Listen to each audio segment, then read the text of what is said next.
عليكم ورحمة الله وبركاته. الحمد لله حمدا موافيا لنعمه مكافيا لمزيده، والصلاة والسلام على سيدنا محمد وآله وصحبه وجنوده، أما بعد. قال الله سبحانه وتعالى: قل إن كنتم تحبون الله فاتبعوني يحببكم الله. وقال النبي صلى الله عليه وسلم: لا يؤمن أحدكم حتى يكون هواه تبعا لما جئت به، أو كما قال رسول الله صلى الله عليه وسلم. محترم حضور دوستو عزیزین بھائی، اللہ تعالیٰ نے ہم سب پر بے پناہ انعام اور احسان فرمایا کہ ہم سب کو اللہ پاک نے ایمان کی دولت عطا فرمائی. ہم نے کلمہ پڑھا ہے لا الہ الا اللہ محمد رسول اللہ صلی اللہ علیہ وسلم. یہ ایمان کا کلمہ ہے. ایک تو ایمان کا اقرار زبان سے کرنا ہے، اقرار باللسان جسے کہتے ہیں. اس کی برکت سے تو ایک غیر بھی اگر یہ کلمہ پڑھ لے تو یہ بات قبول کی جاتی ہے کہ بھئی یہ مسلمان ہو چکا ہے، یہ کلمے والا ہو چکا ہے. اور دوسری چیز ہے وَالتَّصْدِيقُ بِالْقَلْبِ، کہ آدمی اصل دل سے قبول کرے کہ بھئی واقعی اللہ پاک رب ہے اور تمام نبی حق ہے اور محمد صلی اللہ علیہ وسلم خاتم النبیین ہیں اور دین اسلام حق ہے. تو اصل دل سے قبول کرنا کہ ایمان اصل ہمارے اپنے دلوں کی گہرائیوں میں اتر جائے. ایک ناپاک چیز انسان کے پیٹ میں اترتی ہے تو اپنا اثر ظاہر کرتی. شراب کسی نے پی لی تب اس کا بولنا، اس کا چلنا، اس کی ہر چیز بتائے گی کہ اس نے پی ہوئی ہے. یہاں تک کہ بچے بھی دیکھ کر بولیں گے کہ اس نے پیا ہے. ایک ناپاک شے اندر میں اتر جائے تو اپنا اثر ظاہر کرتی. تو ایمان جیسا پاک کلمہ جب دل کی گہرائیوں میں اترے گا تو اس کا اپنا کتنا اثر ظاہر ہوگا اور سب سے بڑی کیا نشانی ہوگی. علماء نے فرمایا کہ جس بندے کے دل میں لا الہ الا اللہ اتر جائے اس کی نشانی یہ ظاہر ہوگی کہ اس کے بدن سے محمد الرسول اللہ چھلک چھلک کے نظر آئے صلی اللہ علیہ وسلم کہ بھئی اندر میں کلمہ اتر گیا. اب اندر میں اترا ہے تو باہر دکھ کے نظر آئے. حضرت محمد صلی اللہ علیہ وسلم کی زندگی اور آپ کی اتباع ہماری اپنی دنیا اور آخرت کی نجات کی بنیاد ہے، جس کے بغیر نہ تو دنیا بننی ہے، جس کے بغیر نہ تو آخرت بننی.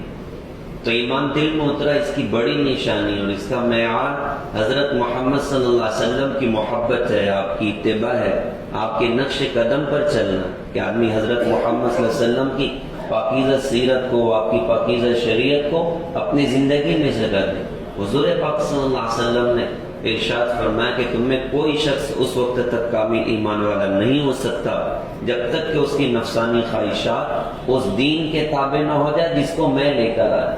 یہاں پر شریعت میں خواہش کا بھی گزر نہیں ہے کہ بھئی خواہشات بھی نبی کے تابع ہونے چاہیے، ارمان بھی نبی کے تابع ہونے چاہیے، چاہتے بھی نبی کے تابع ہونے چاہیے. ہمیں کہیں آزاد نہیں چھوڑا کہ بھئی جیسے چاہے زندگی گزارو. ظاہر کو بھی پابند کیا اور باطن کو بھی پابند کیا کہ بھئی تمہارے باطن میں بھی حضرت محمد صلی اللہ علیہ وسلم کا عشق اور محبت ہونی چاہیے، آپ کی کامل عقیدت اور کامل تعلق دل کے اندر ہونا چاہیے. اور کامل ایمان والے ہو نہیں سکتے جب تک کہ خواہشات بھی حضرت محمد صلی اللہ علیہ وسلم کے دین کے تابع نہ ہو جائیں. ایک مرتبہ ارشاد فرمایا کہ تم میں کوئی شخص اس وقت تک کامل ایمان والا نہیں ہو سکتا جب تک کہ میں اس کے نزدیک اپنے باپ سے، اپنی اولاد سے اور تمام دنیا سے پیارا نہ بن جاؤں، اس وقت تک وہ بندہ کامل ایمان والا نہیں ہو سکتا. ایک مرتبہ حضرت عمر رضی اللہ عنہ نے عرض کیا کہ اللہ کے رسول، میں آپ سے اپنی اولاد سے بھی زیادہ اور بیوی بچوں سے بھی زیادہ، ماں باپ سے بھی زیادہ آپ سے پیار کرتا ہوں. تو اللہ کے رسول حضور پاک صلی اللہ علیہ وسلم نے سوال کیا کہ اپنی جان سے؟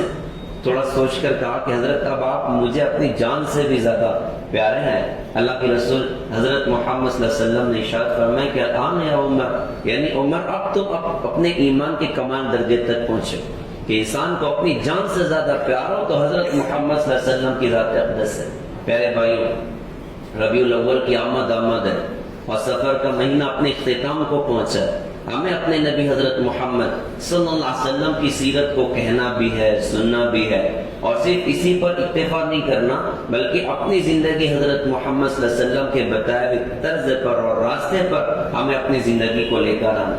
یہ وہ اوقات گزر رہے ہیں، یہ وہ لمحے اور دن اور رات گزر رہے ہیں، یہ لمحوں میں حضرت محمد صلی اللہ علیہ وسلم نے اپنی امت کو کیسے عجیب عجیب پیغام دی اور کیسا اپنا دل کا درد اور دل کا دکھڑا اپنی امت کے سامنے رکھا کہ کہیں ان کے بعد ان کی امت کسی گمراہی کا شکار نہ ہو جائے، کہیں غلط راہ پر امت کے قدم نہ پڑ جائیں۔ سفر کی اخیر تاریخیں تھیں۔ حضرت محمد صلی اللہ علیہ وسلم کو کافی دنوں پہلے، یوں سمجھیے آپ ذی الحجہ سے اللہ پاک کی طرف سے اشارے ملنے شروع ہو گئے کہ نبی جی آپ کے دنیا سے جانے کی گھڑیاں اب قریب آ رہی ہیں، آپ کے دنیا سے رخصت ہونے کا وقت اب قریب آ رہا ہے۔ تو حضرت محمد صلی اللہ علیہ وسلم نے بار بار اپنی امت کو اس بات کے مختلف انداز سے اشارے دیے، میرے دنیا سے جانے کی گھڑیاں قریب ہیں، میرے دنیا سے جانے کا وقت قریب ہے۔ حج کا موقع تھا، آپ نے 100 اونٹوں کی قربانی اپنی طرف سے فرمائی، لیکن 63 اونٹوں کو اپنے ہاتھ سے اللہ کے رسول نے ذبح فرمایا۔ عجیب دن تھا، آپ کے ہاتھ میں برچھا تھا اور آپ نے اونٹوں کو ذبح کرنا شروع کیا۔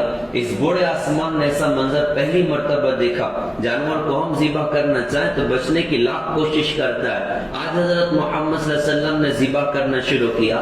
ہم قربان جائیں شان مصطفیٰ پر کہ کائنات کی ہر شے حضرت محمد صلی اللہ علیہ وسلم سے عشق اور محبت کرتی۔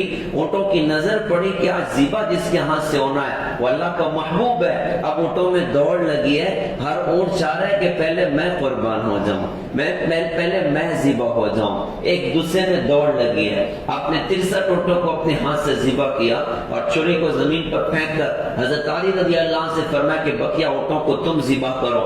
علماء نے فرمایا کہ یہ اشارہ دیا جیسے آج میں نے 63 اونٹوں کو اپنے ہاتھ سے ذبح کیا، ایسے میری زندگی کے سال بھی 63 ہوں گے۔ اور واقعی ایسا ہوا کہ 63 سال کی عمر میں اللہ کے رسول دنیا سے آپ رخصت ہو گئے۔ حج میں بھی اللہ کے رسول نے اشارہ دیا، بلکہ آپ نے جب بیان فرمایا تھا، قرآن میں اللہ پاک نے سورت نازل فرمائی، اذا جاء نصر اللہ والفتح ورأيت الناس يدخلون في دين الله افواجا فسبح بحمد ربك واستغفر انه كان توابا۔ استغفار عمل کے اخیر میں ہوتا ہے اور اللہ اپنے نبی کو استغفار کی طرف متوجہ کر رہے ہیں۔ یہ اس بات کا اشارہ نبی جی آپ کے دنیا سے جانے کی گھڑیاں قریب ہیں۔ اس سورت کے نازل ہونے کے بعد ہمارے نبی نے بیان فرمایا تھا نا، تو اس بیان میں کہا تھا کہ لوگوں آج کے بعد اس مقام پر ہم لوگ کبھی اکٹھا نہیں ہو سکتے۔ اشارہ دیا میرے دنیا سے جانے کی گھڑی قریب آ چکی ہے۔ حج کے بعد آپ لوٹے، سفر کا مہینہ، اس مہینے کے آخر میں حضرت محمد صلی اللہ علیہ وسلم کی طبیعت خراب ہوئی، رات کا وقت تھا۔ آپ نے اپنے غلام، آزاد کردہ غلام سے فرمایا کہ چلو مجھے جنت البقیع قبرستان چلنا ہے۔ ساتھ میں پہنچے، وہاں جا کر ان کے لیے دعا فرمائی اور اپنے غلام سے کہا کہ اللہ پاک نے اپنے مجھے اختیار دیا کہ میں سارے دنیا کے خزانے کی چابیاں لے لوں اور قیامت تک زندہ رہ کر جنت میں پہنچ جاؤں، اور دوسرا آپشن یہ دیا ہے کہ میں اللہ پاک کی ملاقات کو پسند کر لوں اور جنت میں داخل کر دیا جاؤں۔ غلام کہنے لگے کہ حضرت آپ خزانوں کی چابیاں لے لیجئے اور قیامت تک دنیا میں رہی ہے، اس کے بعد آپ جنت میں پہنچ جائیے۔ آپ نے فرمایا کہ نہیں میرے بھائی، میں نے دوسری چیز کو پسند کر لیا، میں نے اپنے اللہ کی ملاقات کو پسند کر لیا ہے کہ اب میں اللہ سے ملاقات کے لیے جانے والا۔ وہاں سے آپ لوٹے، بخار کا حملہ ہوا، طبیعت بہت خراب ہوئی، سر کا درد حضرت محمد صلی اللہ علیہ وسلم کو شروع ہوا۔ تقریباً 10-12 دن ہمارے نبی کی طبیعت خراب رہی، سر میں درد بہت ہوتا تھا اور بخار شدید ہوتا تھا۔ ان بیماری کے ایام میں حضرت محمد صلی اللہ علیہ وسلم نے بار بار اپنی امت کو نصیحتیں فرمائیں، وصیتیں فرمائیں، آخرت کی طرف متوجہ کیا، زندگی کی آخرت کی تیاریوں کی طرف متوجہ کیا۔ حضرت محمد صلی اللہ علیہ وسلم آپ کے 4 دن باقی تھے دنیا سے رخصت ہونے میں۔ آپ نے فرمایا کہ بھئی چند کنویں کے پانی اکٹھا کریں اور 7 مشکیزہ پانی مجھ پر بہایا جائے۔ آپ ایک لگن میں بیٹھے، آپ کے اوپر پانی بہایا گیا، آپ کی طبیعت فریش ہوئی۔ آپ نے کہا مجھے مسجد لے کر چلو، 11-12 کچھ بج رہا ہوگا، 2 صحابہ کے سہارے سے آپ مسجد پہنچے۔ کہا مجھے ممبر پہ بٹھاؤ، ممبر پر بٹھا دیا گیا۔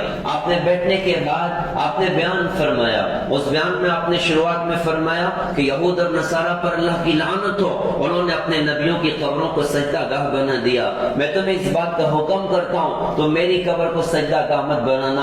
اشارہ کیا میرے دنیا سے جانے کی گھڑی قریب ہے. پھر آپ نے ارشاد فرمایا کہ مسجد میں آنے کے جتنے دروازے ہیں سارے دروازے بند کر دو, صرف ابو بکر رضی اللہ عنہ کا دروازہ کھلا ہوگا. بہت سے لوگوں کے گھر مسجد کی دیوار سے لگ کر تھے, ان کا ایک چھوٹا دروازہ مسجد کے اندر کھلتا تھا, سارے دروازے بند کر دیے گئے. آج بھی جو کھلا ہے تو باب الصدیق کھلا ہوا ہے.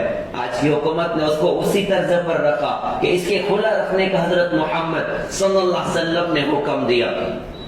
فرمایا حضرت ابو بکر رضی اللہ عنہ کے مقامات بھی آپ نے ارشاد فرمایا. پھر آپ نے ارشاد فرمایا کہ سنو, تمہارے ساتھ زندگی کا بڑا وقت میں نے گزارا, اس پوری زندگی میں نے کسی کو ناحق مارا ہو, آج میں حاضر ہوں مجھ سے بدلہ لے لو. کسی کے پیسے میرے ذمہ باقی ہوں, آج میں حاضر ہوں مجھ سے واپس لے لو. اللہ کے رسول کس پر ظلم کر سکتے تھے؟ اللہ کے رسول حضرت محمد صلی اللہ علیہ وسلم کس کے پیسے دبا سکتے تھے؟ مجمع پہ سناٹا چھایا ہوا اور صحابہ کی آنکھوں میں آنسو ہے کہ اللہ کے رسول کیا بات ارشاد فرما رہے ہیں. آپ نیچے اتر گئے, ظہر کی نماز پڑھ گئی, نماز کے بعد واپس ممبر پر بیٹھنے کے بعد آپ نے ارشاد فرمایا کہ تمہیں زندگی کا بڑا دور میں نے گزارا, کسی کو مارا ہو تو آج میں حاضر ہوں, میں برابر سرابر کر لو. کسی کے پیسے میرے ذمہ باقی ہوں, آج میں حاضر ہوں مجھ سے واپس لے لو. ایک صحابی کھڑے ہو کر کہتے ہیں کہ حضرت ایک مرتبہ آپ نے مجھ سے 3 درہم لیے تھے, حضرت آپ واپس کر دیجئے. آپ نے اپنے بھائی حضرت فضل سے فرمایا کہ بھائی فضل 3 درہم اس کو دے دو, انہوں نے نکال کے دیا. ایک اور صحابی کھڑے ہو کے کہتے ہیں کہ حضرت ایک موقع پر 3 درہم کی مجھ سے تھوڑا سا چوک ہو گئی تھی, حضرت میرے پاس تو ہیں, میں آپ کو واپس کرتا ہوں. آپ نے فرمایا بھائی فضل تم یہ 3 درہم واپس لے لو. معاملہ برابر سرابر ہوا. پھر ایک صحابی کھڑے ہو کر کہتے ہیں کہ اللہ کے رسول ایک مرتبہ آپ نے میری پیٹھ پر چھڑی ماری تھی, آج اس کا بدلہ آپ مجھے دے دیجئے. صحابہ حیران ہو گئے, کیا یہ بندہ حضرت محمد صلی اللہ علیہ وسلم کو مرے گا؟ آپ پر قربان جائیں. ہمارے نبی نے اپنی امت کو یہ پیغام دیا کہ دیکھو ظالم بن کے اللہ کی بارگاہ میں نہ آنا, اوروں کے حقوق ضائع کر کے, اوروں کے مال دبا کر اور ظالم بن کر اللہ کی جیوار میں نہ پہنچنا. آپ نے اپنے آپ کو قصاص کے لیے پیش کر دیا. چھڑی صحابی کے ہاتھ میں دی گئی, لو بھائی تم بھی مار کے برابر سرابر کر لو. وہ پیچھے سے آ کے کھڑے ہو گئے اور کھڑے ہو کر کہا کہ یا رسول اللہ صلی اللہ علیہ وسلم, جب آپ نے میری پیٹھ پر چھڑی ماری تھی اس وقت میری پیٹھ پر کپڑا نہیں تھا, آپ کی کمر پر تو چادر ہے, پہلے چادر ہٹاؤ تب تو مار کے برابر سرابر معاملہ ہوگا. صحابہ اور حیران ہو گئے. سناٹا چھایا ہوا مسجد میں, ہمارے آقا پر ہم قربان جائیں. آپ نے اس چادر کو ہٹا دیا. صحابی رسول نے چھڑی کو زمین پر پٹک کے پھینکا اور پیچھے سے آ کے لپٹ کے رو کر کہا کہ حضرت آپ سے بدلہ لینے کی چاہت کوئی نہیں, بس چاہت تھی کہ میرا بدن میرے نبی کے بدن سے مل جائے. یہ حضرت محمد صلی اللہ علیہ وسلم کی خوبصورت زندگی. اس کے بعد عصر کی نماز کے قریب وقت ہوا, اب اللہ کے رسول کی طبیعت بہت زیادہ خراب ہوئی اور آپ نماز نہ پڑھا سکے. کئی مرتبہ ہوش آیا تو آپ نے پوچھا بھئی نماز ہو گئی؟ کہا جی سارے مسلمان جمع مسجد میں, نماز باقی ہے. آپ اٹھنے لگے تو بے ہوشی ٹاری, آپ وہیں بے ہوش ہو گئے. پھر تھوڑی دیر کے بعد ہوش آیا, کہا بھئی نماز ہو گئی؟ کہا جی نہیں ہوئی ہے. آپ پھر اٹھنے لگے, گشی ٹاری, آپ بے ہوش ہو گئے. جو کئی مرتبہ ہوا. پھر آپ نے فرمایا کہ ابو بکر رضی اللہ عنہ سے کہو کہ وہ مسلمانوں کو نماز پڑھائیں. اب صدیق اکبر رضی اللہ عنہ نے وہ کھڑے ہو کر مسلمانوں کو نماز پڑھائی اور تقریباً 17 نمازیں اللہ کے رسول حضرت محمد صلی اللہ علیہ وسلم کی زندگی میں ابو بکر صدیق رضی اللہ عنہ نے اس امت کو پڑھائی. وقت گزرتا رہا, عجیب کیفیات صحابہ کی, عجیب حالات صحابہ کے. پیارے بھائی یہ سارے واقعے سے ہمیں یہ بات سمجھنی ہے اور انشاءاللہ اپنی زندگی کو اس پر لے کر آنا. چاہے جتنی دنیا ٹف حالات کا شکار ہو جائے, ان سارے حالات کا حل محمد رسول اللہ صلی اللہ علیہ وسلم کی پاکیزہ تعلیمات میں ہے, آپ کے خوبصورت دین میں ہے, آپ کی خوبصورت تعلیمات میں ہے کہ ہم اپنی زندگی کو حضرت محمد صلی اللہ علیہ وسلم کے دین پر لائیں. اللہ کی قسم آج کے حالات کوئی حیثیت نہیں رکھتے اس زمانے کے حالات کے مقابلے میں کہ کیا کچھ مصیبت مسلمانوں پر آئی, کیا کچھ حالات مسلمانوں پر آئے. جب حضرت محمد صلی اللہ علیہ وسلم دنیا سے رخصت ہے تو آپ کا وقت تو گزرتا رہا. آپ نے اپنی زندگی میں ایک لشکر تیار کیا, حضرت اسامہ رضی اللہ عنہ کا امیر ان کو بنایا اور فرمایا کہ بھائی اس میں مسلمان شریک ہوں. 3000 کا قافلہ تقریباً تیار ہوا. آپ نے ان کو روانہ کرنے کا حکم دیا, لیکن طبیعت بہت زیادہ خراب ہوئی. قافلہ مدینہ کے باہر نکل کے اس نے قیام کر لیا کہ پتہ نہیں ابھی کیا حالات پیش آ جائیں. اللہ کے رسول کی طبیعت تو بہت زیادہ خراب ہے. ہوتے ہوتے وقت تو گزرتا رہا، پیر کی رات آئی، زندگی کی آخری رات تھی. ہم قربان ہیں اپنے آقا حضرت محمد صلی اللہ علیہ وسلم پر، جس رات اس کائنات کی سب سے عظیم شخصیت دنیا سے رخصت ہونے والی، اس رات میں اس شخصیت کے گھر میں اتنا تیل نہیں تھا کہ چراغ روشن کیا جا سکے، چراغ روشن کیا جا سکے. ایسی تنگی میں زندگی گزاری ہے، ایسے فقر و فاقے میں زندگی گزاری ہے، لیکن دین کو سامنے رکھا، اپنے مقصد کو سامنے رکھا اور امت کے فکر میں گھلتے رہے، امت کے درد میں بے قرار ہوتے رہے. اللہ میری امت کا کیا بنے گا، اللہ میری امت کا کیا بنے گا، جن کے گھر میں امت کی خاطر 2 مہینے کھانا پکانے کے لیے چولہا نہ جلا. امی جان عائشہ فرماتی اللہ کی قسم 1 چاند 2 چاند 3 چاند گزر جاتا تھا، ہمارے گھر میں کھانا پکانے کے واسطے چولہا نہ جلتا تھا. جن کے گھر میں آپ کی بیویاں فاقے سے، آپ کی بیٹیاں فاقے سے، کئی دن گزر رہے، پیٹ میں ایک لقمہ نہیں اتر رہا ہے. بیٹی بازو میں گھر تھا حضرت فاطمہ رضی اللہ عنہا کا، حضور کے جسٹ بازو سے ان کا اپنا گھر، گوشت روٹی پکایا، روٹی کے ٹکڑا توڑ کے بوٹی رکھ کر اپنے ابا کے در پر آئی، دروازے پر دستک، ابا جان آپ کی بیٹی فاطمہ دروازے پر حاضر ہے، اندر آنے کی اجازت چاہتی ہے. پیارے بھائیوں اسلامی تعلیمات ہیں، ہمیں دین سیکھنا چاہیے، ہمیں احکامات سیکھنے چاہیے کہ ہم گھر پر جائیں تو کیا طریقہ ہونا چاہیے گھر میں داخل ہونے کا. اپنے رشتہ دار کے گھر پر جا رہے ہیں، اپنے گھر پر جا رہے ہیں، آواز دے کے جائیں. میں عبداللہ میں اندر آ سکتا ہوں، میں ابو سفیان میں اندر آ سکتا ہوں، یا سلام کریں یا پہلے دروازہ کھٹکھٹائیں، اپنا نام لیں، اجازت لے کے اندر داخل ہوں، سلام کر کے اندر داخل ہوں. حضرت فاطمہ کہتی ہے ابا جان آپ کی بیٹی فاطمہ دروازے پر حاضر ہے، اندر آنے کی اجازت چاہتی ہے. آپ نے فرمایا اجازت، وہ سلام کر کے اندر آئیں.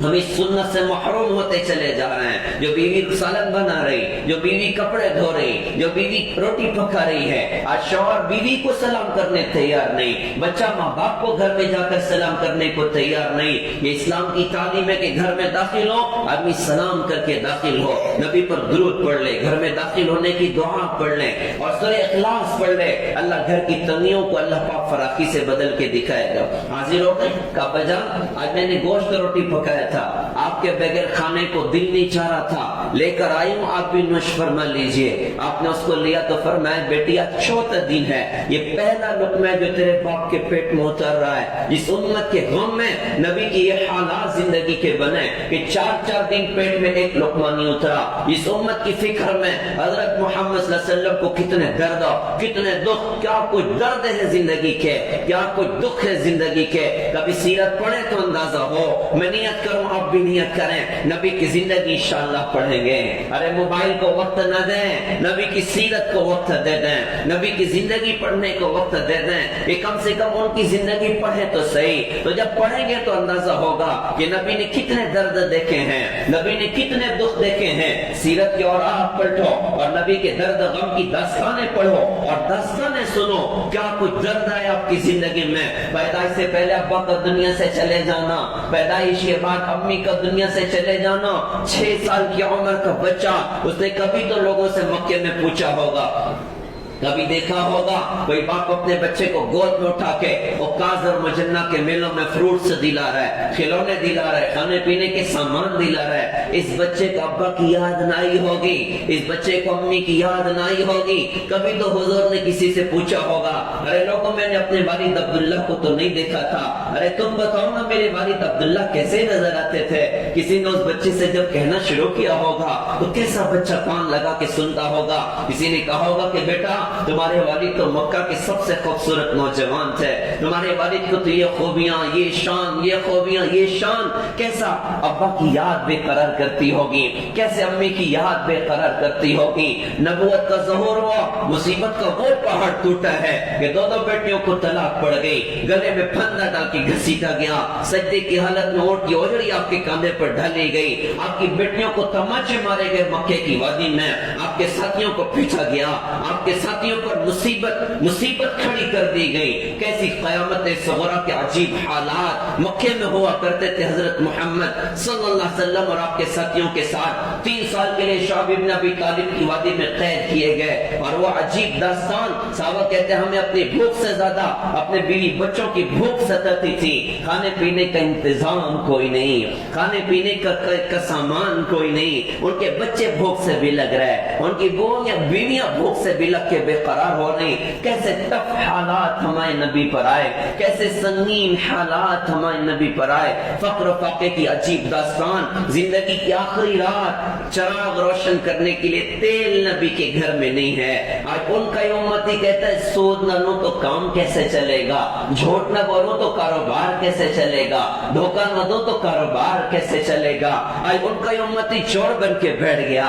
آج ان کا امتی وہ سود کھانے کے لیے بیٹھ رہا ہے. آج ان کا امتی شراب کا ڈیلر بن رہا ہے, نشہ آور گولیوں کا ڈیلر بن رہا ہے, ہتھیاروں کا ڈیلر بن رہا ہے. آج ان کا امتی اوروں کی زمینیں دبا رہا ہے. ان کا امتی بہنوں کے حقوق ضائع کر رہا ہے. ان کا امتی اوروں کے مال دبا رہا ہے. ان کا امتی آج کہتا ہے کس کا لوٹایا تیرا لوٹاؤں گا. پیارے بھائیوں, اپنے نبی کی زندگی پڑھیں. زندگی کی آخری وقت ہے. جس شخصیت کے لیے جنت کی نعمت زمین پر اترنے کے واسطے بے قرار ہو, ان کے گھر میں اتنا تیل نہیں ہے کہ چراغ روشن کیا جا سکے. آپ کی زرا گروی رکھ کے تیل لیا گیا کہ اللہ کے رسول کی طبیعت بہت خراب ہے, پڑوسن سے تیل مانگا امی جان عائشہ نے کہ چراغ روشن کرنے کا انتظام تو ہو جائے. زندگی کی آخری رات ہے, فجر کی نماز ہو رہی مسجد میں. اللہ کے رسول کا گھر مسجد سے لگ کے تھا. آپ نے کہا پردہ ہٹاؤ, پردہ ہٹایا گیا. آپ دروازے پر آئے, آخری نگاہ اپنی امت پر آپ نے ڈالی ہے. محبت جو امت سے تھی, پیار جو امت سے تھا کہ اب دنیا سے جانے کا وقت آ چکا ہے, اپنی امت کو آخری نظر تو دیکھ لو. صحابہ کہتے ہیں چمکتا دمکتا چہرہ, ہم نماز میں. آگے کے صحابہ کہتے ہیں کہ ہمیں لگا کہ اللہ کے رسول دیکھ رہے ہیں. نگاہیں حضرت محمد صلی اللہ علیہ وسلم کی طرف اٹھ رہی تھی. اللہ کے رسول حضرت محمد صلی اللہ علیہ وسلم نے ایک نظر دیکھی, پھر خیال ہوا کہ کہیں گڑبڑ نہ ہو جائے نماز میں. آپ نے پردہ گرا دیا. یہ آخری نظر تھی جو صحابہ نے اللہ کے رسول حضرت محمد صلی اللہ علیہ وسلم کو دیکھا. فجر کے بعد آپ کی طبیعت بہت ٹھیک محسوس ہو رہی تھی, آپ کی طبیعت اچھی لگ رہی تھی. آپ کے ساتھی حضرت ابو بکر صدیق رضی اللہ عنہ, ہمارے ماں باپ قربان حضرت ابو بکر رضی اللہ عنہ پر, کیا عجیب شخصیت ہے, کیسا نبی پر سب کچھ نچھاور کرنے والی شخصیت ہیں. کہا کہ اللہ کے رسول آپ کی طبیعت بہت ٹھیک معلوم ہو رہی ہے, اگر اجازت دو مدینہ کے باہر میری دوسری اہلیہ رہتی ہیں, جا کر خیر خبر لے کر آ جاؤں. آپ نے فرمایا ٹھیک ہے اجازت ہے. وہ روانہ ہو گئے. حضرت عمر بھی آ کر دیکھا کہ بھائی طبیعت بہت ٹھیک ہے. جا کر مسجد میں اعلان کیا صحابہ میں, بھائی اللہ کے رسول کی طبیعت آج بہت اچھی ہو گئی, اللہ کا شکر ہے. لوگ اپنے اپنے گھروں کو بکھر سکتے ہیں. لوگ بکھر گئے. ہوتے وقت چڑھنا شروع ہوا, چاشت کی نماز کا وقت ہوا. اللہ کے رسول حضرت محمد صلی اللہ علیہ وسلم کو لگ گیا کہ اب گھڑی آ چکی ہے. آپ نے اپنی بیویوں کو بلایا, ملاقات کی رخصت کر دیا. اپنی بیٹی فاطمہ کو بلایا, بہت محبت کرتے تھے اپنی بیٹی فاطمہ سے. کہا بیٹی قریب آؤ. وہ قریب آئیں. کہا اور قریب, اور قریب آئیں, اور قریب, اور قریب. اتنا قریب کیا کہ انہوں نے اپنے کان ہمارے نبی کے ہونٹ کے پاس کیے. کان میں کہا بیٹی آج میرے دنیا سے جانے کا وقت آ چکا ہے, آج میں دنیا سے رخصت ہونے والا ہوں. حضرت فاطمہ رونے لگ گئی. آپ نے کہا بیٹی اگلی بات بھی تو سنو. واپس قریب کر کے کہا کہ دیکھ رونے دھونے کی بات نہیں ہے, سب سے پہلے میرے پاس تو آئے گی, سب سے پہلے تو آئے گی. وہ خوش ہو گئی. رخصت کیا ہے, اپنی بیویوں سے ملاقات کی ہے, اپنے داماد حضرت علی سے ملاقات کی, رخصت کیا. حسن و حسین دونوں کو بلایا, نواسوں کو, دونوں کو ایک ساتھ گلے لگایا, دونوں کی پیشانی کو چوما. آنکھ سے آنسو بہنے لگے. آنسو کیوں بہ رہے ہیں؟ کچھ آگے کے حادثات آپ کو بتائے گئے کہ آپ کے نواسوں کے ساتھ آپ کی امت آگے کیا کرنے والی ہے. حسن کو زہر دے کے مارا جائے گا اور حسین کے گلے کو کاٹ کر اس کے سر کو نیزے پر چڑھایا جائے گا. دونوں کو رو کر رخصت کیا ہے. دروازے پر حضرت جبرائیل کی دستک، کہ یا رسول اللہ جبرائیل اندر آنے کی اجازت چاہتا ہے. آپ نے فرمایا اجازت ہے. وہ سلام کر کے اندر آئے اور آ کر کہا کہ حضرت اکیلا نہیں آیا بلکہ موت کا فرشتہ اسرائیل بھی میرے ساتھ ہے، باہر کھڑا ہے، آپ اجازت دیں تو وہ بھی اندر آ جائے. آپ نے فرمایا کہ ملک الموت کو بھی اجازت ہے. ایسی شان والا کائنات میں کوئی نہ آیا کہ ملک الموت بھی دروازے پر اجازت کے لیے کھڑا ہو. آپ نے فرمایا اجازت. وہ سلام کر کے اندر آئے اور آ کر چونکہ فرسٹ ٹائم انہوں نے ایسا منظر دیکھا تھا، آ کر کہنے لگے حضرت جب سے موت کا کام میرے ذمہ لگا ہے میں نے کسی سے اجازت نہیں مانگی، یہ آپ کا اعزاز ہے. میں آ رہا تھا تو اللہ نے فرمایا دیکھو پوچھ کے جانا، بغیر پوچھے نہ جانا، تم میرے محبوب کے در پر جا رہے ہو، میرے حبیب کے در پر جا رہے ہو. اور پھر کہا کہ حضرت اللہ نے فرمایا میرے نبی آنا چاہیں تو لے آنا اور رہنا چاہیں تو چھوڑ کر آ جانا، آپ کیا کہتے ہو؟ تو آپ نے فرمایا اگر ہاں کہو تو کیا مجھے بھی لے جاؤ گے؟ کہا حضرت یہ تو اللہ کا فیصلہ ہے. سامنے جبرائیل کھڑے تھے، آنکھوں میں مشورہ ہوا کیا کہتے ہو؟ تو حضرت جبرائیل نے کہا کہ حضرت آسمانوں پر اللہ آپ سے ملاقات کا شوق رکھتے ہیں، آپ یہ کہہ سکتے تھے فوراً ارے بھائی چلو ٹھیک اب تو ہم چلنے کے لیے تیار ہیں. آپ نے جبرائیل سے فرمایا کہ جبرائیل جاؤ پہلے اللہ سے پوچھ آؤ کہ اللہ میرے بعد میری امت کے ساتھ کیا معاملہ کرے گا. یہ نہیں کہا کہ حسن و حسین کے ساتھ کیا کرے گا، میری بیویوں کے ساتھ کیا کرے گا، میرے خاندان والوں کے ساتھ کیا کرے گا. انہیں تو اللہ کی تقدیر پر چھوڑا ہے. درد ہے تو اپنی آنے والی امت کا درد ہے کہ اللہ میرے بعد میری امت کے ساتھ کیا کرے گا. آج اس امت نے نبی کے دین کے ساتھ کیا کیا ہے، آج اس امت نے نبی کی پاکیزہ شریعت کے ساتھ کیا کیا ہے. وہ کہنے والے نے کہا تھا شو رہے ہو گئے دنیا سے مسلمان نابود، ہم تو یہ کہتے ہیں کہ تھے بھی کہیں مسلم موجود. وضع میں تم ہو نصارا تو تمدن میں ہنود، یہ مسلمان ہیں جنہیں دیکھ کے شرما یہود. یوں تو سید بھی ہو مرزا بھی ہو عثمان بھی ہو، تم بتاؤ تو سبھی کچھ ہو مسلمان بھی ہو. کہ آج امت نے نبی کے دین کے ساتھ کیا کیا، آج امت نے نبی کی شریعت اور سنت کے ساتھ کیا کیا. سارا کا سارا دین زندگی سے نکلا. تیری شب بھی گئی چاہنے والے بھی گئے، شب کی آہیں بھی گئی صبح کے نالے بھی گئے. دکھ میں خدا کو یاد کیا سکھ میں خدا کو بھول گئے. جو کام مسلمانوں کے تھے وہ کام مسلمان بھول گئے. تکبیر کو اب بھی ہوتی ہے مسجد کی فضا میں اے انور، جس ضرب سے دل ہل جاتے تھے وہ ضرب لگانا بھول گئے. منہ دیکھ لیا آئینے میں پر داغ نہ دیکھا سینے میں، جی ایسا لگایا جینے میں مرنے کو مسلمان بھول گئے. جس دور پہ نازاں تھی دنیا اب ہم وہ زمانہ بھول گئے. اوروں کی کہانی یاد رہی خود اپنا فسانہ بھول گئے. ناچنے والوں کے گندے لائف اسٹائل یاد رہے، بھلایا تو نبی کی پاکیزہ شریعت کو بھلایا. ناچنے والوں کے گندے گانے یاد رہے، بھلایا تو اسلام کے قرآن کے نغموں کو بھلا گئے اور اللہ اکبر کے نعروں کو بھلا گئے. رات کی تہجد کو بھلا گئے، ہاتھوں کی حیا کو بھلا گئے، ہاتھوں کی سخاوت کو بھلا گئے، ماں باپ کی خدمت کو بھلا گئے، پردہ اور اس کی حیا اور پاکیزگی کو بھلا گئے، ماں باپ کی خدمت کو بھلا گئے، بیویوں کے ساتھ اس نے سلوک کو بھلا گئے، بہنوں کو حقوق کی ادائیگی کو بھلا گئے. ایک اچھا انسان بننا اور نبی کے اخلاق کو اپنانا بھلا گئے. نبی کی ساری زندگی کو زندگی سے نکال دیا. آج امت نے نبی کے دین کے ساتھ کیا کیا ہوا ہے؟ تو آپ نے فرمایا جاؤ پہلے اللہ سے پوچھاؤ اللہ میرے بعد میری امت کے ساتھ کیا کرے گا. حضرت جبرائیل کو دوڑایا، وہ اللہ کی بارگاہ سے جواب لے کر آئے. حضرت اللہ پاک فرما رہے ہیں کہ آپ کے بعد آپ کی امت کو تنہا نہیں چھوڑیں گے، ہم ساتھ دیں گے. آپ نے فرمایا کہاں؟ اب میری آنکھیں ٹھنڈی ہیں، اب میں چلنے کے لیے تیار ہوں. یہ تو کچھ پیچھے ہو رہا تھا. امی جان عائشہ ادھر بیٹھے ہوئی کہتے ہیں کہ آپ میرے بھائی ملنے کے لیے آئے، ان کے جیب میں مسواک تھا. اللہ کے رسول کی نظر مسواک پر پڑی. میں سمجھ گئی کہ حضرت مسواک کرنا چاہتے ہیں. میں نے ان کی مسواک لی، اس کو دانتوں سے نرم کیا، اللہ کے رسول کو مسواک دیا، اپنے مسواک کیا. آپ کی زندگی کا اخیر ترین عمل مسواک کا اہتمام ہے، جس سے امت کا 99% طبقہ مسواک کی سنت سے معروم ہے. توفیق ہی نہیں ہے مسواک کے اہتمام کی. اللہ کی کتنی بڑی چیز مسواک ہے. علماء نے کتابوں میں لکھا کہ نشہ چیزیں کھانے اور پینے میں 70 سے بھی زیادہ بڑے بڑے نقصانات ہیں. سب سے بڑا یہ ہے کہ موت پہ کلمہ یاد نہیں آتا، اور مسواک کرنے میں 70 سے بھی زیادہ فائدہ ہے. سب سے بڑا یہ ہے کہ موت پہ اللہ پاک کلمے کی دولت عطا کرتا ہے. تو آپ نے مسواک کیا. امی جان عائشہ کہتے ہیں کہ حضرت محمد صلی اللہ علیہ وسلم آخری وقت آپ کی زندگی کا آیا, آپ نے امت کو نماز کی وصیت فرمائی. آپ نے فرمایا الصلاۃ الصلاۃ, میری امت نماز نماز, وما ملکت ایمانکم, اپنے ماتحتوں کے ساتھ اچھا سلوک کرنا, یہ آپ کی زبان کی آخری وصیت. پھر آپ نے شہادت کی انگلی کو آسمان کی طرف بلند کیا اور آپ نے کہا مع الذین انعم اللہ علیہم من النبیین والصدیقین والشہداء والصالحین, اللہم اغفر لی وارحمنی, اللہم الحقنی بالرفیق الاعلی, اللہم فی الرفیق الاعلی. یہ آخری جملے تھے حضرت محمد صلی اللہ علیہ وسلم کی زبان کے. اس کے بعد ہاتھ نیچے گرا.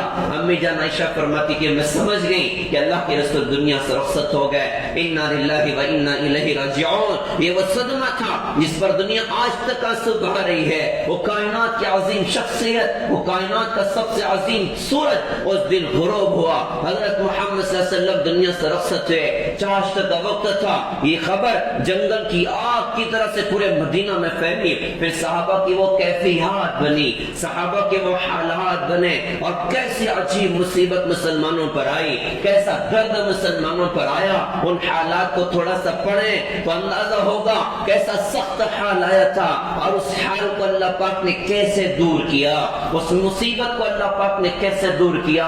حضرت دنیا سے رخصت ہوئے, جنگل کی آگ کی طرح سے یہ خبر پھیلی. صحابہ اکٹھے ہو گئے, ساری مسجد میں صحابہ رو رہے بیٹھ کر کہ اللہ کے رسول دنیا سے رخصت ہے. بڑے بڑے صحابہ, حضرت علی کی زبان بند ہو گئی, بول نہیں پاتے تھے غم کی وجہ سے. حضرت عثمان رضی اللہ عنہ کی زبان بند ہو گئی, بول نہیں پاتے تھے. ایک کونا پکڑ کے بیٹھ کے کیا پتہ نہیں کیا ہوگا. حضرت عمر رضی اللہ عنہ عجیب کیفیت ان کی بنی, تلوار نکال لی مسجد نبی میں اور کھڑے ہو کر اعلان کیا کہ جو کہے گا محمد صلی اللہ علیہ وسلم دنیا سے رخصت ہو گئے, میں اس کی گردن مار دوں گا. وہ تو اللہ سے بات کرنے گئے جیسے موسیٰ علیہ السلام اللہ سے بات کرنے کے لیے جایا کرتے تھے. عجیب صحابہ کے عجیب حالات. نماز کا وقت ہوا ظہر کا, حضرت بلال رضی اللہ عنہ سے کہا گیا بھائی بلال نماز کا ٹائم ہو گیا, اذان دو. وہ اذان دینے کھڑے ہوئے, اللہ اکبر اللہ اکبر, اشہد ان لا الہ الا اللہ اشہد ان محمد رسول اللہ. اس جملے پر پہنچے ہیں نا تو رو رو کر آواز بند ہو گئی. اکثر جب یہ اذان دیتے تھے مسجد کی چھت پر کھڑے ہو کر, جب اشہد ان محمد رسول اللہ پر پہنچے تو یوں کیفیت بنتی بعض مرتبہ کہ اللہ کے رسول اپنے کمرے سے باہر نکل رہے ہیں تو بندے کا عشق و محبت بڑا عجیب تھا. یوں اشارہ کر کے کہتے تھے اشہد ان محمد رسول اللہ صلی اللہ علیہ وسلم. آج اذان دی ہے تو جب اس جملے پر پہنچے تو رو رو کر آواز بند ہو گئی. کہا کہ جب بھی اذان دیتا تھا اپنے نبی کو سامنے پاتا تھا, آج اذان دیتا ہوں حضور کو نہیں پتا, لہذا آج قسم کھاتا ہوں کہ آج کے بعد کبھی اذان نہ دوں گا, کبھی اذان نہ دوں گا. حضور کی تدفین کے بعد مدینہ میں رہنا مشکل ہو گیا. کہا جس جگہ پر حضور کو دیکھتا تھا آج پتہ نہیں ہو, نگاہیں ترستی حضرت کی زیارت کو, ان کو مدینہ میں پتہ نہیں, لہذا اب مدینہ رہنا میرا مشکل ہے, میں مدینہ رہ نہیں سکتا. ساری زندگی اللہ کی راہ کے جہاد میں لگانے کے لیے نکل گئے. دمشق کا سفر, ضمن میں واقعہ بھی سنا دو.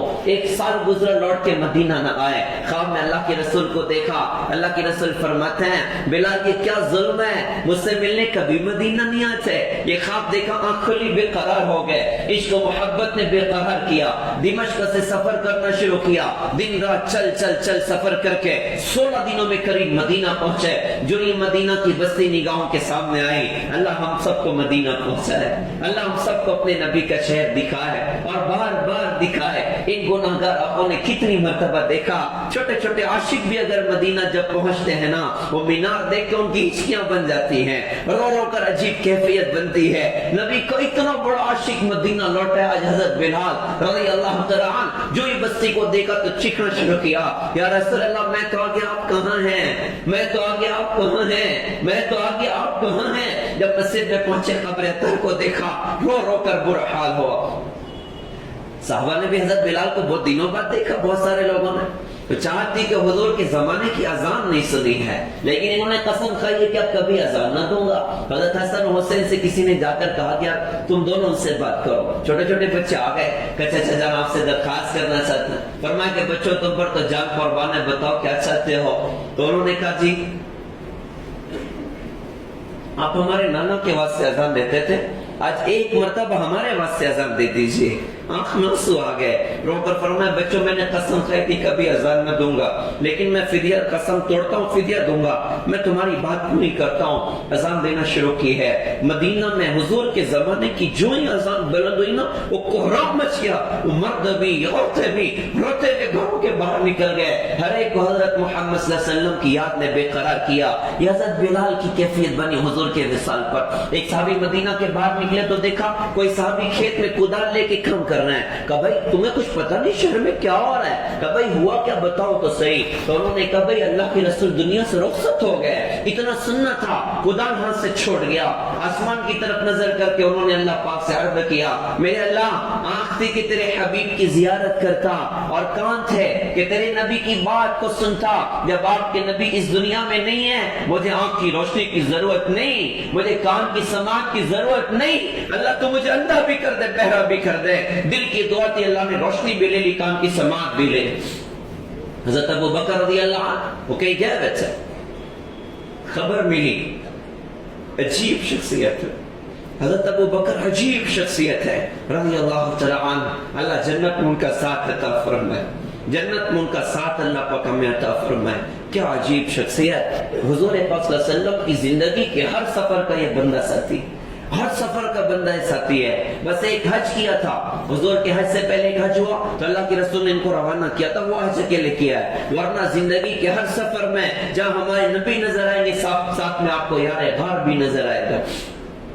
وہ لوٹنے، وہ تو دور تھے نا مدینہ سے، انہیں اطلاع ملی گھوڑے پر سوار ہو کر تیزی سے آئے، کمرہ پردہ لگا ہوا، اجازت لے کر اندر داخل ہوئے، کیونکہ حضور کی اور بیویاں بھی تھیں اور بیویوں نے پردہ کر لیا، امی جان عائشہ نے پردہ نہیں کیا، ان کی بیٹی تھی۔ اندر داخل ہوئے، اللہ کے رسول آپ کے چہرے پر کپڑا ڈال کے رکھا ہوا ہے، جا کر کپڑا ہٹایا، آنکھ میں آنسو آ گئے، آپ کی پیشانی کو چوما اور عجیب جملہ کہا تھا، واہ خلیلا واہ حبیبا، ہائے میرے دوست، ہائے میرے خلیل، طبت حیا و میتا، آپ نے اچھی زندگی گزاری، آپ کو اچھی موت آئی، اللہ آپ پر دو موتیں کبھی اکٹھا نہیں کرے گا، ایک موت جو آنی تھی وہ آ گئی، آج کے بعد سے آپ کو کبھی موت کا سامنا نہیں کرنا ہے۔ اس کے بعد باہر نکلے تو حضرت عمر مسجد نبی میں تلوار لے کر کھڑے ہیں، کہا عمر ادھر بیٹھ جا۔ حضرت عمر غم کی وجہ سے سننے کی کیفیت میں نہیں تھے، وہ کھڑے رہے تلوار لے کر، ان کو چھوڑا، منبر پر تشریف فرما ہوئے، منبر پر چڑھنے کے بعد بیان کیا اور بیان میں ارشاد فرمایا، من کان یعبد منکم محمدا فإن محمدا قد مات ومن یعبد اللہ فإن اللہ حی لا یموت۔ کہ لوگوں سن لو، جو محمد صلی اللہ علیہ وسلم کی عبادت کرتا تھا وہ سن لے کہ محمد صلی اللہ علیہ وسلم دنیا سے رخصت ہو گئے، اور جو اللہ کی عبادت کرتا ہے وہ سن لے کہ اللہ زندہ ہے اور اپنی ذات سے قائم ہے، اللہ کو کبھی موت نہیں ہے۔ حضرت عمر رضی اللہ عنہ کہتے ہیں، حضرت ابو بکر رضی اللہ عنہ نے قرآن کی وہ آیت پڑھی، وَمَا مُحَمَّدٌ إِلَّا رَسُولٌ قَدْ خَلَتْ مِن قَبْلِهِ الرُّسُلُ أَفَإِن مَاتَ أَوْ قُتِلَ انقلبتم عَلَى أَعْقَابِكُمْ وَمَن يَنقلب عَلَى عَقِبَيْهِ فَلَن يَضُرَّ اللَّهَ شَيْئًا۔ کہ محمد صلی اللہ علیہ وسلم ایک رسول ہیں، جیسے ان سے پہلے بھی نبی اور رسول آئے، اگر وہ شہید کر دیے جائیں یا وہ دنیا سے رخصت ہو جائیں تو کیا تم اپنی گردنوں کے بل اسلام سے پھر جاؤ گے؟ جو اسلام سے ہٹے گا وہ اپنا نقصان کرے گا، اللہ کا کوئی نقصان نہیں کرے گا۔ حضرت عمر رضی اللہ عنہ کہتے ہیں کہ بس یہ آیت میرے کان میں پڑھنا تھا، ابھی تک ہم قرآن میں پڑھتے تھے، ہمیں استحضار نہیں تھا کہ اللہ کے رسول دنیا سے رخصت ہونے والے، آج جب سنا تو اب یقین آیا کہ اب اللہ کے رسول دنیا سے رخصت ہو گئے، ہاتھ سے تلوار چھوٹی، وہیں حضرت عمر رضی اللہ عنہ زمین پر بیٹھ گئے۔ کیسی مصیبتیں آئی مسلمانوں پر، کیسے سخت حالات آئے مسلمانوں پر، ساری دنیا سے خبریں آ رہی، بڑے بڑے دشمن کہہ رہے ہیں ہم مدینہ کی اینٹ سے اینٹ بجا دیں گے، وہ فلاں بادشاہ 2 لاکھ کی فوج لے کر آ رہا ہے، دوسرا بادشاہ لاکھوں کا لشکر جمع کر رہا ہے کہ اب مدینہ پر حملہ کریں گے، سارے مسلمانوں کو ختم کر دیں گے۔ کچھ نے زکوٰۃ کا انکار کیا، کچھ نے نماز کا انکار کیا، بہت سارے لوگ اسلام سے باہر نکل گئے۔ اب حضرت ابو بکر صدیق رضی اللہ عنہ، کیسے عجیب کیفیت ہے، کیسے عجیب حالات امت پر آئے۔ حضرت ابو بکر رضی اللہ عنہ نے امت کو اس فکر پر کھڑا کیا جس فکر پر حضور پاک صلی اللہ علیہ وسلم اپنی امت کو کھڑا کرنا چاہتے تھے. آپ نے فرمایا کہ حضرت اسامہ کا لشکر فوراً روانہ ہوگا اللہ کی راہ میں, کیونکہ اللہ کے رسول نے اس کا حکم دیا تھا. بڑے بڑے صحابہ آ گئے اور آ کر کہا کہ حضرت لوگ حملہ مدینہ پر کرنے والے ہیں, اور آپ مدینہ کو یہ اگر خالی کر دیں تو مدینہ میں کیا کچھ ہو جائے گا. حضور کی بیویاں بھی ہیں, حضور کی اولاد بھی ہے, اور خاندان بھی اللہ کے رسول کا. حضرت ابو بکر صدیق رضی اللہ عنہ کا وہ عجیب جملہ کہا کہ لوگ مدینہ پر حملہ کر دیں, ازواج مطہرہ شہید کر دی جائیں, ان کی تجہیز و تدفین کرنے والا کوئی نہ ہو, جنگل کے درندے آ کر ان کو نوچیں, میں تو برداشت کر سکتا ہوں, لیکن نعوذ باللہ حضرت محمد صلی اللہ علیہ وسلم کے دین میں کمی ہو جائے اور میں زندہ رہوں, ایسا ہو نہیں سکتا. یہ جذبہ اللہ ہمیں بھی عطا کرے, یہ جذبہ اللہ ہمیں بھی عطا کرے. میں اپنے نبی کے دین کے لیے کیا کروں, میں اپنے نبی کے دین کے لیے کیا کروں. تو کہا کہ بھائی لشکر تو روانہ ہوگا, اور خود اللہ کی راہ میں نکلے ہیں. 24 بڑے بڑے مسائل کھڑے ہوئے تھے. حضرت ابو بکر رضی اللہ عنہ نے امت کو حضرت محمد صلی اللہ علیہ وسلم کے دین پر کھڑا کیا, آپ کی پاکیزہ تعلیمات پہ کھڑا کیا, اور 3 دن تک امی جان عائشہ فرماتی ہیں مسجد میں کوئی بالغ مرد اذان دینے والا نہیں تھا, اور ہم لوگ ایسے جیسے سخت اندھیری رات میں خوب بارش ہو اور گھٹا ٹوپ اندھیرا, اس موقع پر ایک بکری کا بچہ وہ کیسے پہاڑ کے دامن میں دبک کر بیٹھا ہوگا. یہی ہماری کیفیت مدینہ میں تھی کہ کوئی مدینہ میں پرسان حال نہیں, کوئی بالغ مرد نہیں, سارا مدینہ خالی کیا, ہر ایک کو اللہ کی راہ میں نکالا. اللہ پاک نے ان کی اس فکر پر اور نبی کی تعلیمات پر عمل کی برکت سے وہ کیفیت اللہ پاک نے بنائی, وہ ماحول اور وہ رعب اللہ پاک نے دشمنوں پر پیدا کیا. دشمن کہنے لگے ان کی اتنی بڑی جماعت جگہ جگہ اللہ کی راہ میں پھر رہی, مدینہ میں کتنے لوگ ہوں گے, جتنے حملے تھے سارے اللہ پاک نے روک دیے, جتنی مصیبتیں کھڑی ہوئی ساری مصیبتوں کو اللہ پاک نے ختم کر دیا. میرے پیارے بھائیوں, یہ ہم سب کے لیے یہ تعلیم ہے. آج یقیناً ہم پر حالات سخت آئے ہیں, مشکلیں سخت آئے ہوئی ہیں. ان مشکل حالات میں ہم اللہ کی قدرت سے نا امید نہ ہو, ہم اپنے اسلام کی طرف رجوع کریں, ہم اپنے دین کی طرف رجوع کریں, حضرت محمد صلی اللہ علیہ وسلم کی تعلیمات پر عمل کرنے والے بن جائیں. اللہ دنیا اور آخرت کی عزت ہمیں عطا کرے گا, اللہ دنیا اور آخرت کی کامیابی ہمیں عطا کرے گا. کہنے والے نے کہا تھا مومن جو فدا نقش قدم پاک نبی ہو, زیر قدم آج بھی عالم کا خزینہ, گر سنت نبی کی کرے پیروی امت, طوفان سے نکل جائے گا پھر اس کا سفینہ. تو یہ پیغام ہے ربیع الاول, اسے بیان کر لینے سن لینے کا نام تھوڑی ہے. یہ ربیع الاول پیغام ہے کہ نبی کے عاشق بن جاؤ, نبی کے غلام بن جاؤ, نبی کی پاکیزہ شریعت کو زندگی میں جگہ دے دو, نبی کے پاکیزہ دین ان کو اپنی زندگی میں جگہ دے دو. ہم عاشق رسول بنے, ہم غلام رسول بنے, ہم غلام مصطفیٰ بنے. پیارے بھائیوں, دعویٰ تو ہر بندہ کر لیتا ہے کہ صاحب میں بھی تو عاشق رسول ہوں. اب یہ سوال بنتا ہے یہ کون سا عشق رسول ہے کہ نماز پڑھنے مسلمان تیار نہیں, یہ کون سا عشق رسول ہے کہ مسلمان کی آنکھ بے قابو ہے, یہ کون سا عشق رسول ہے کہ مسلمان ناچنے والوں کو زندگی کا ہیرو بنا جائے, گانے والوں کو زندگی کا آئیڈیل بنا جائے. درد ہوتا ہے جس قوم کو اللہ پاک نے اور ناچنے والوں کی ہدایت کا سامان بنا کے دنیا میں بھیجا تھا, کہ ہم جا کر ناچنے والوں کو سمجھاتے ہیں ارے جہنم کے راستے پر نہ جاؤ, ارے تباہی کے راستے پر نہ جاؤ. درد کی بات ہے جو سمجھانے آئے تھے وہ خود ناچنے والوں کے پیچھے چل پڑے, تو خود گانے والوں کے پیچھے چل پڑے. بڑے شوق سے سن رہا تھا زمانہ, ہم ہی سو گئے داستان کہتے کہتے, تو ادھر ادھر کی نہ بات کر, یہ بتا کہ قافلہ کیوں لٹا, مجھے رہزنوں سے گلا نہیں, تیری رہبری کا سوال ہے. میں اپنی نوجوان قوم کو یہ پیغام دینا چاہوں اور خود اپنی ذات سے بھی یہ پیغام دوں کہ ہمیں اوروں کے پیچھے چلنے کی ضرورت کوئی نہیں, ہم خود تراشتے ہیں منازل کے سنگمیر. ہم وہ نہیں کہ جن کو زمانہ بنا گیا, ہم خان اور پٹھان کے پیچھے چلنے والی قوم تھوڑی ہے. آپ لوگ میرا اشارہ سمجھ رہے ہوں گے. ہمارے لیے ہمارے آقا حضرت محمد صلی اللہ علیہ وسلم ہے, ہمیں اوروں کے گندے لائف اسٹائل کی ضرورت نہیں, اوروں کے گندی تہذیب کی ضرورت نہیں. انہیں پیشاب کرنے کا ڈھنگ نہ ہو ان کے پیچھے کیوں چلیں, ان کی راتیں شراب میں برباد ہوں ان کے پیچھے کیوں چلیں, جن کو رات میں دوائیوں کے بغیر نیند نہ آتی ہو بستروں پر اب ان کے پیچھے کیوں چلیں, جن کے یہاں پر عورتوں کی عزتیں پیسوں پر خریدی بیچی جاتی ہوں، اب ان کے پیچھے کیوں چلیں؟ ہمارا آئیڈیل مدینہ میں حضرت محمد صلی اللہ علیہ وسلم، جن کی ہر ادا نرالی ہے، جن کی ہر ادا نرالی ہے، اب حضرت محمد صلی اللہ علیہ وسلم کے پیچھے چلیں تو یہ کون سا عشق رسول ہے کہ ناچنے والوں کو آئیڈیل بنا دیا جائے؟ یہ کون سا عشق رسول ہے کہ مسلمان سود پہ کاروبار کرے، جھوٹ پہ کاروبار کرے؟ یہ کون سا عشق رسول ہے کہ مسلمان کے موبائل میں ننگی فلمیں چلیں؟ یہ کون سا عشق رسول ہے مسلمان کے گھر سے ناچ گانے کی آواز آئے؟ یہ کون سا عشق رسول ہے کہ مسلمان بہنوں کا حق ادا کرنے تیار نہ ہو؟ یہ کون سا عشق رسول ہے کہ گھروں میں ماں باپ کو گھالیاں دی جائیں، باپ کو دھکے دیے جائیں، باپ پر ظلم کیے جائیں، یا اوروں کے پیسے اور زمینیں دبائی جائیں؟ یہ کون سا عشق رسول ہے کہ مسلمان شراب کا ڈیلر بن کے بیٹھا ہو، نشاور گولیوں کا ڈیلر بن کے بیٹھا ہو؟ یہ کون سا عشق رسول ہے کہ مسلمان کے خون کا پیاسا بن جائے؟ ہمارے شہر میں بھی کتنے قتل ہو رہے ہیں، ہمارے شہر میں بھی کتنے مسلمانوں کے خون بہا رہے ہیں۔ قیامت میں دو لوگوں کو سب سے زیادہ سخت سزا اللہ دے گا، ایک قتل کرنے والے کو، دوسرے سود کھانے والے کو۔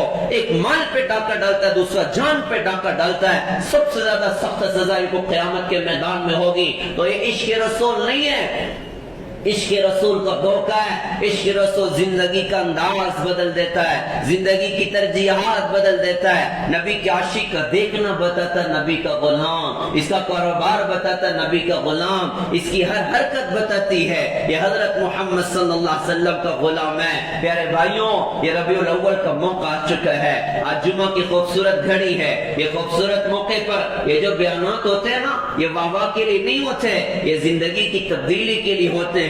یہ بیانات زندگی کی تبدیلی کا پیغام دے رہے ہیں، آسمان و زمین کے تغیرات یہ زندگی کی تبدیلی کا پیغام دے رہے ہیں۔ یہ پھٹتی زمینیں کیا ہماری توبہ کا وقت نہیں ہے؟ یہ آئے ہوئے زلزلے کیا ہماری توبہ کا وقت نہیں ہے؟ کیا آندھیوں کا چلنا یہ ہماری توبہ کی طرف ہمیں متوجہ نہیں کرتا؟ کیا ہوا مراکش میں، اور کیا ہوا لیبیا میں، اور کیا کچھ ہو رہا ہے دنیا کے مختلف ملکوں میں؟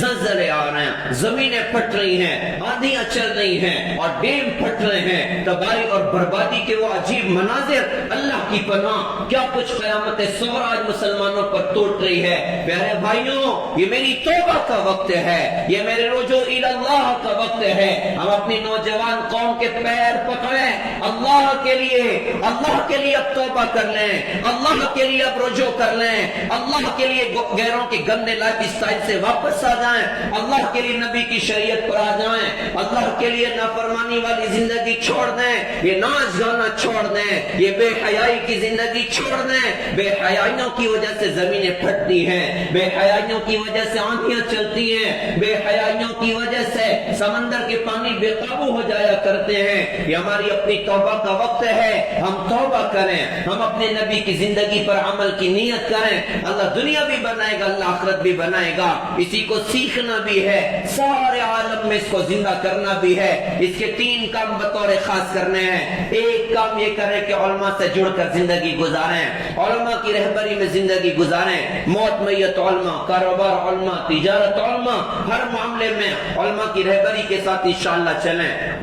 دوسری بات یاد کرتا ہوں، بدن بیمار ہوتا ہوں ڈاکٹر کے پاس جاتے ہیں، ارے یہ روح بھی بیمار ہوتی ہے، حسد ہے، جلن ہے، بغض ہے، عداوت ہے، بڑا بننے کا جذبہ ہے، حب جا حب مال، یہ سب تباہیوں کے جذبے ہیں۔ ان کی اصلاح کا راستہ اللہ والوں کی صحبت ہے، اللہ والوں کا ساتھ ہے۔ اور پھر پیارے بھائیوں، ایک بڑی خوبصورت محنت کو اللہ پاک نے 6 بر اعظم میں چلایا، ہماری اپنی دعوت اور تبلیغ کی خوبصورت محنت، اس محنت میں مثبت بن کر اخلاق کے ساتھ، اخلاص کے ساتھ، نبی کے درد غم کے ساتھ، ہر ایک کو اپنا سمجھ کر، چھوٹے سے پاؤ بھر کے دل کو سمندر جیسا وسیع کر کے دنیا میں چلنا پھرنا، کیا میں نبی کا دین دنیا میں زندہ ہو جائے۔ اللہ تعالیٰ سے دعا ہے اللہ پاک ہم سب کو سمجھ عطا فرمائے، عمل کی اللہ تعالیٰ ہم سب کو توفیق عطا فرمائے۔ اور انشاءاللہ آج ہماری اپنی توبہ ہے، آج ہم اللہ سے انشاءاللہ توبہ کریں گے۔ اللہ سے یہ دعا بھی ہے، مدینہ میں ہمارے نبی کو یہ خبر بھی آج سنا دی جائے کہ آپ کی امت کے اتنے سارے لوگوں نے انفرادی اور اجتماعی ماہ اعتبار سے آپ اللہ کی جیوار میں توبہ کر کے آپ کا عاشق بننے کا عزم کیا ہے تو سارے بھائی نیت کرتے ہیں انشاءاللہ. میں بھی نیت کرتا ہوں. کون کون نیت کرتا ہے انشاءاللہ؟ سارے ہاتھ اٹھا کے نیت. آسمانی دنیا دیکھ رہی ہے, اللہ کی قسم اللہ دیکھ رہا ہے, اللہ کی قسم فرشتے دیکھ رہے ہیں. اللہ پاک اسے قبول فرمائے, ہم سب کو اللہ نوازے اور آئے ہوئے امت پر سنگین حالات کو اللہ تعالیٰ رحمت کے حالات سے بدلنا ہے. وآخر دعوانا الحمدللہ رب العالمین.